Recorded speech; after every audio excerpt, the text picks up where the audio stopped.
आज मेरे द्वारा कक्षा 3 विषय गणित की घंटी में बच्चों को शून्य का जोड़, घटाव, गुणा एवं भाग सिखाने का प्रयास किया जाएगा। शून्य में 8 में हमको जीरो को जोड़ना है। क्या करना है? 8 में हमको जीरो को जोड़ना है, शून्य को जोड़ना है। तो यहाँ पर क्या आएगा? यानी कि जीरो का क्या है? कुछ नहीं, जीरो का कुछ नहीं होता है। यानी कि 8 में अगर हम जीरो जोड़ेंगे तो क्या होगा? 8 होगा। यहाँ क्या हो गया? 8। उसी तरह से दो अंक का जोड़ है। अगर हम 3 में जोड़ेंगे क्या आएगा? 3। अगर 5 में जोड़ेंगे क्या होगा? 5। क्या हुआ?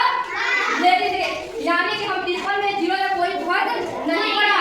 यानी कि अगर जीरो किसी अंक में जोड़ते हैं तो उसका कोई फर्क नहीं पड़ता है। चलिए घटाव कर लेते हैं।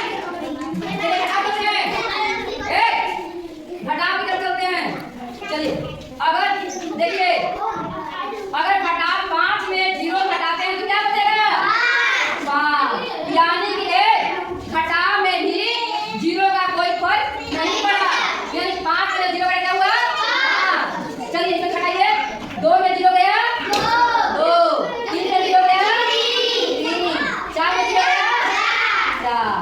चलिए हम देखें कि जोड़ने और घटाव में जीरो का कोई प्रभाव नहीं पड़ा। अब चलते हैं गुणा में, देखते हैं गुणा में क्या होता है भाई। गुणा में अगर 5 गुणते 0, अगर 5 में जीरो बढ़ा क्या होगा? जीरो होगा। हम देख रहे हैं तो कोई प्रभाव नहीं पड़ रहा है, घटाव कर रहे हैं तो कोई प्रभाव नहीं पड़ा है। लेकिन जो ही हम जीरो का गुणा कर देते हैं तो क्या कर देता है? वो सभी को जीरो कर देता है। क्या करता है? सभी को जीरो कर देता है। चलिए दो एक अंक जीरो। अब 14 में करते हैं इसका गुणा। चलिए गुणा है 0 इकाई 0, 0 इकाई 0, ये 0 इकाई 0 और 0 इकाई 0, टोटल क्या हो गया? 0 0 0।